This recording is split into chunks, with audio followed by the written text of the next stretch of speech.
Hey guys, and welcome back to the Tutorial Millennial channel. And in this video, I'll be showing you how you can mute text channels on Discord.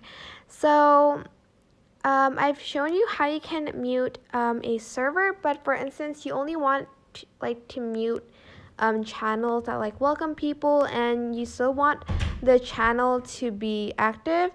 And to mute the channel, you are going to just press on the text channel, and you are just going to select mute channel, and you can mute it for 15 minutes, an hour, 8 hours, 24 hours, or until you turn it back on.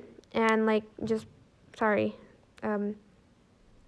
click on which one you want. For instance, for 8 hours, you're just going to want to press that to mute the channel. But that is basically it. I hope this tutorial was helpful for you guys. Don't forget to like, comment, share, and also subscribe to this channel if you haven't done that. If you have any questions, just leave it in the comment section down below, and I will try my best to answer them all. Thank you so much for watching. Bye!